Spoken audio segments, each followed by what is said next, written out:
भाग रहा हूँ, हमेशा बस भाग ही रहा हूँ। एमबीबीएस एक कोर्स नहीं है, ये एक सफ़र है। हिंदी वाला सफ़र नहीं, अंग्रेज़ी वाला सफ़र। ये सफ़र शुरू होता है एक सपने से। एक सपना जो आप अपने लिए देखते हैं, खुद को उस मुकाम तक पहुंचाने के लिए जहां आप दूसरे लोगों की ज़िंदगी में एक मसीहा बनकर आते हैं। और कभी कभी ये सपना आपके माँ बाप आपके लिए देखते हैं। हाँ, मेरा ये सफ़र मेरे पापा की उम्मीदों से शुरू होता है और मुझे उसे पूरा करने के लिए हर उस मोड़ से गुजरना पड़ता है जो मैं कभी सोच भी नहीं सकता था। MBBS second year. एक डिज़ीज़ होती है मुझे, एक बेनाइन लीज़न मेरे ब्रेन की लेफ़्ट लोब में, न्यूरोसिस्टिसरकोसिस। लिविंग ऑर्गेनिजम्स मेरे उस ऑर्गन में जिस पर मुझे सबसे ज़्यादा गर्व था। कंप्लीट हार्ट ब्रेक था मेरे लिए। मेरी पूरी ज़िंदगी अपसाइड डाउन हो गई थी। 4 महीने कॉलेज से ड्रॉप आउट हो गया था। रिकवरी फेज़ लंबा था, पर उससे भी ज़्यादा साइकेट्रिक इवोल्यूशन हुआ था मेरी डिज़ीज़ का। सीवियर हेडेक, वो भी एपिसोडिक। इतना पेनफुल जैसे आप पूरी स्पीड से अपना सर दीवार पर मार देते हो। लीजन तो शुरू के कुछ महीनों में ही कैल्सिफाइड हो गया था, पर साइकेट्रिक एलिमेंट 7 साल ऑन एंड ऑफ मुझे पूरी तरीके से बर्बाद करता रहा। जैसे ही डिजीज़ डायग्नोज होती है, 6 मंथ तक एंटी एपिलेप्टिक पर रखा जाता है। वीकली स्टीरॉइड्स की टेपरिंग की जाती है, 60 mg से 0 तक लाया जाता है। पर मुझे लगता रहा कि कुछ है मेरे ब्रेन में। It's really hard to imagine कि तुम्हारे ब्रेन में एग्स हैं, वो भी लिविंग ऑर्गेनिज्म के। मैंने सब ट्राई किया। एलोपैथिक मेडिसिन तो मेरी चल ही रही थी। मैं ट्राई करता कि आयुर्वेदा में कुछ ऐसा तो नहीं है जो कम्प्लीटली इस चीज़ को क्योर कर दे। मैं शिरोधारा टेक्निक को ट्राई करने लगा, कैंप्स ज्वाइन किए, अपनी बॉडी के मैकेनिज्म से ही डिस्ट्रॉय करने की कोशिश करता रहा मैं इस चीज़ को। अल्टीमेटली 7 साल डेली साइकेट्रिक मेडिकेशन। फिर एक टर्निंग पॉइंट आता है। Everything changed.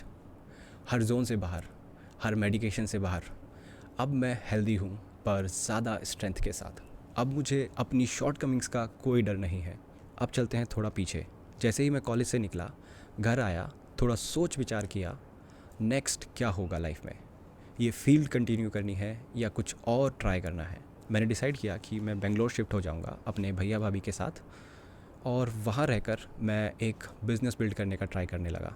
खुद को डेली स्पोर्ट्स में एक्टिव करता हूँ, लाइफ को एक नए नज़रिए से देखना शुरू कर देता हूँ। स्टार्टअप की हब लाइफ बेंगलोर को मैंने बहुत करीब से देखा है। इस समय आइडियाज़ तो बहुत थे मेरे पास, पर कुछ खास कर नहीं पाया। एग्जीक्यूशन की पहली स्टेज में ही सब आइडियाज़ जन्म लेते, नामकरण होता और कुछ दिन बाद उनकी मौत हो जाती, और बस वहाँ मेरी स्टार्टअप ड्रीम एंड हो गई थी। लाइफ में कुछ खास हासिल नहीं कर पा रहा था, चीज़ें बिगड़ती जा रही थी, मेरा दिमाग असंतुलित होता जा रहा था। तो मैंने डिसाइड किया कि मैं स्टार्टअप वाली दुनिया के बाहर पहाड़ों में जाकर फिर से हील करता हूँ खुद को, और फिर ज़िंदगी को दोबारा से जीना शुरू करूँगा। और मैं वापस चला गया पहाड़ों में। यहाँ मैं ज़ीरो से शुरू करता हूँ। मैंने एआई की दुनिया में कदम रखा और मैं इस दुनिया में इतना घुस गया, हर रोज़ नए टूल्स को एक्सप्लोर करता। हालांकि मुझे कोडिंग नहीं आती थी, पर मैं वाइब कोडिंग सीखने लगा, रिसर्च टूल्स को एक्सप्लोर करने लगा। तब चैट जीपीटी बस एक एआई टूल था जो डेवलप हो रहा था। हर टूल की वेट लिस्ट ज्वाइन करता, यूज़ करता, क्रिएट करने की कोशिश करता, रिसर्च, राइटिंग, अपने ब्रेन और हेल्थ पर फोकस करता। पर ये चीज़ें ज़्यादा दिन नहीं चल सकें। अपने घर वालों को कैसे समझाओगे कि आप क्या करना चाहते हो? उनके हिसाब से तो मैं बस एक फेलियर बनकर रह गया था, क्योंकि मैंने पैसे नहीं कमाए, करियर कंटिन्यू नहीं किया, और मैं ये सब सह नहीं सका। क्योंकि जब आप डिपेंडेंट होते हो तो आप खुद के डिसीजंस नहीं ले सकते। तो मैंने सबसे पहली जॉब शुरू की एज अ मेडिकल ऑफिसर। मैं सीखना चाहता था, मैंने काम किया, मुझे अच्छा लगा, पैसे भी आए, बट मेरा तरीका अलग था। पर जो एडमिनिस्ट्रेशन डिमांड करता था वो बहुत अलग थी। मैं फुलफ़िल नहीं कर पा रहा था उनकी डिमांड्स को। पेशेंट को वैल्यू प्रोवाइड करना चाहता था, ह्यूमन की तरह ट्रीट करना चाहता था, बट क्लाइंट समझ कर नहीं। मॉनेटरी टर्म्स में सोचना है, ये मुझसे नहीं हो पा रहा था। हॉस्पिटल के पॉइंट ऑफ व्यू से वो सब सही था, क्योंकि उन्हें बिजनेस बनाना था और मुझे ह्यूमन इमोशन को ट्रीट करना था, बट अपने टर्म्स पे। क्लैशेस हुए, फायर कर दिया गया, बहुत बुरा लगा मुझे। एक पूरी रात कमरा बंद करके सोचा और फिर मेडिकल कॉलेजेस में अप्लाई करने लगा। दून में एक बड़े हॉस्पिटल में मुझे जॉब मिल गई थी, जो मेरे घर से लगभग 200 किलोमीटर की दूरी पर था।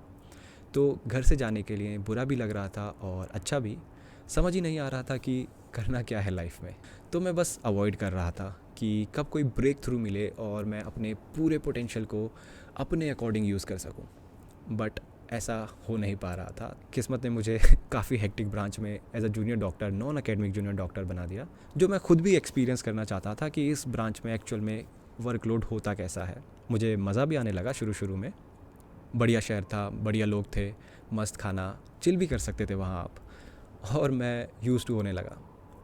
इससे बेहतर ज़िंदगी क्या होगी किसी एक MBBS डॉक्टर के लिए। सैलरी बढ़िया, टाइमिंग्स बाकी जगह से बहुत बेहतर, बट मैं अपने पैरों पर खुद ही कुल्हाड़ी मार लेता हूँ ओवर थिंकिंग की वजह से, और मेरी कुछ शॉर्ट कमिंग्स जो मैं टाइम के रहते सुधार नहीं पाया, क्योंकि वो बहुत डिमांडिंग फील्ड था और यहाँ से भी मैं फायर कर दिया गया।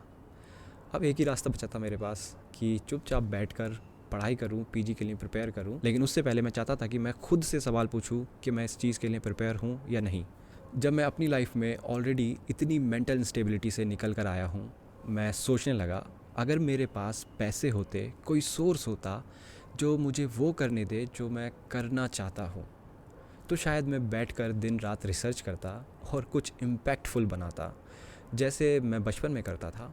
मैं स्कूल के बाद अपने घर में एक छोटी सी लैब बनाकर घंटों उसमें बैठा रहता और ख़ुद से बातें करता, नए नए टूल्स, नए नए मॉडल्स बनाने की ट्राई करता, जो मैकेनिकल टूल्स थे बाय द वे।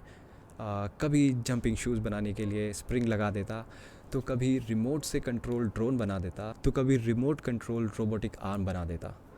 पर ये सारी चीज़ें मैं कर नहीं सकता था क्योंकि मेरे पास टाइम नहीं है और ना ही पैसे। तो बेसिकली मुझे ये आइडिया लग गया था कि मैं प्रॉब्लम्स को सॉल्व करना चाहता हूँ। मैंने ठान लिया है जो प्रॉब्लम्स मुझे लगता है सॉल्व होनी चाहिए, वो प्रॉब्लम्स पर मैं काम करूँगा और उनको सॉल्व कर फिर मैं आगे बढ़ूँगा। मैंने लिखना शुरू किया, दिन रात बस टाइपिंग करता रहता, लिखता रहता। इतना लिखा कि पेपर्स ख़त्म हो गए, डिजिटल ड्राइव्स भर दी मैंने अपनी सारी, और मुझे कुछ चीज़ें समझ आने लगी। मैं स्टूडेंट की प्रॉब्लम्स पर काम कर सकता हूँ, मेडिकल फील्ड रिलेटेड प्रॉब्लम्स पर काम कर सकता हूँ, मैं माइंड सेट से रिलेटेड प्रॉब्लम्स पर काम कर सकता हूँ। और इसके लिए मैंने सबसे पहले स्टूडेंट्स की प्रॉब्लम को सॉल्व करना शुरू कर दिया। जब भी मैं किसी नए शहर जाता या कॉलेज में जाता, मैं ट्राई करता कि मैं वहाँ पर मैक्सिमम स्टूडेंट से बात कर सकूँ, उनके थॉट्स को समझ सकूँ, उनको लिखता, उनको रिकॉर्ड करता और बस एक ड्राइव में डालकर छोड़ देता कि बाद में काम आएगा। उस समय मुझे पता नहीं था कि मुझे इसका क्या करना है और इससे क्या होगा।